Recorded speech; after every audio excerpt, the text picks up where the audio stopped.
வணக்கம் நண்பர்களே. இன்று உச்சநீதிமன்றத்தில் முதல்வர் ஸ்டாலினுடைய 2011 தேர்தல் வெற்றியை எதிர்த்து தொடரப்பட்ட வழக்கு ஹியரிங் வந்தது. இன்னைக்கு வாய்தா அதுக்கு. நேற்றே அது ஆரம்பித்து விட்டது, விசாரணை தொடங்கியது. இன்று இன்னொரு நாள் அவகாசம் கேட்டிருந்தார் ஸ்டாலினுடைய வழக்கறிஞர். அது இன்றும் கொடுக்கப்பட்டது. இன்றும் விவாதங்கள் தொடர்ந்தன. தீர்ப்பு தேதி ஜனவரி 11ஆம் தேதிக்கு தள்ளி வைக்கப்பட்டிருக்கிறது. இதிலிருந்து ஒரு விஷயம் நமக்கு புரியுது. என்னன்னா, ஸ்டாலினுடைய வழக்கை இழுத்தெடுப்பதன் மூலமாக அதற்குள் எப்படினாலும் தேர்தல் அறிவிப்பு வந்துடும். அப்போ தேர்தல் அறிவிப்பும் ஸ்டாலினுடைய வெற்றி செல்லாது என்ற அறிவிப்பும் ஒன்றாக வரும். அப்படி செல்லாது என்று அறிவிக்கப்பட்டால் அவர் தொடர்ந்து அடுத்த தேர்தலில் நிற்பதற்கு தடை வரும். இந்த தடையைத்தான் எதிர்பார்த்து காத்திருக்கிறார்கள் எதிர்கட்சியினர், ஸ்டாலினுக்கு எதிர்கட்சியினர். சரியா?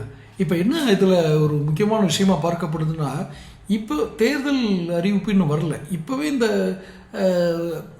வழக்கினுடைய தீர்ப்போ இல்லை ஒரு அட்ஜமெண்ட் வந்துருச்சு அப்படின்னு சொன்னால் அது பெரிய தாக்கத்தை ஏற்படுத்தும் அப்படிங்கிறது எதிர்கட்சியினுடைய வியூகம்.